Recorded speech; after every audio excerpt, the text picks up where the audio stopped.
mean, obviously, a very sad moment that one more minister of the Modi government has passed away, and someone in a very veteran leader, widely liked and respected across the spectrum in Ramvilas Paswan ji. I think my defining memory of him is basically in opposition to what's the prevailing wisdom, right? That he was like a Mausam. People would see the where the wind was actually blowing. I think that's a very, very unfair assessment of someone who actually did not do that. And obviously, that's because he's been a minister in a lot of governments.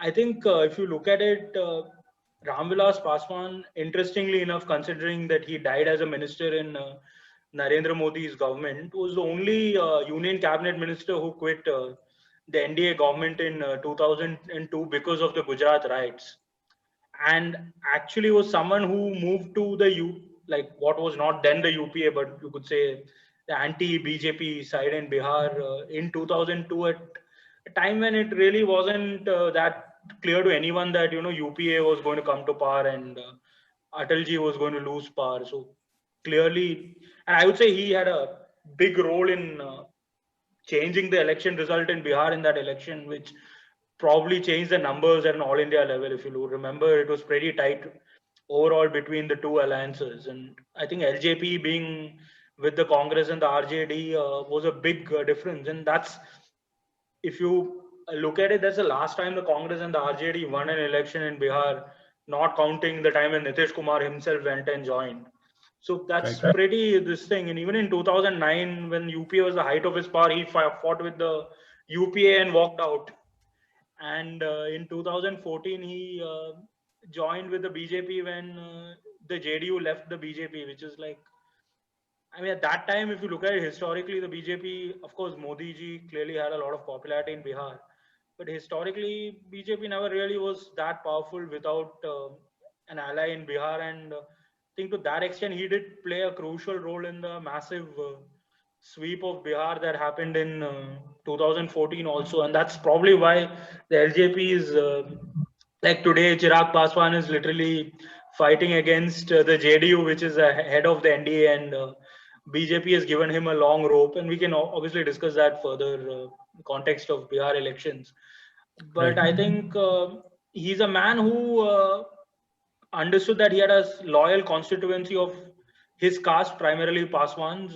Nitish Kumar managed to finish his dreams of being a pan Dalit leader by doing the whole Mahadalit thing. He carefully nurtured them over many decades. And I mean, if you talk to anyone from Hajipur, he did a lot for his constituency, like the headquarters of the East Central Railway is in Hajipur, which is not really a place anyone outside Bihar knows about. That's only because when it was formed, Ramvilas Paswan was the railway minister. I think he was a railway minister just before that.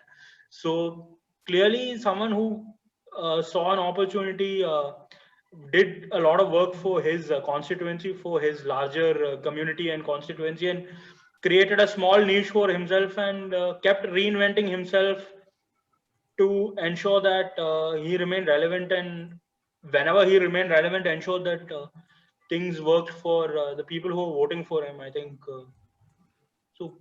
Definitely a very successful and well-lived political life, and I would say that he's managed to hand over some sort of a legacy to his son.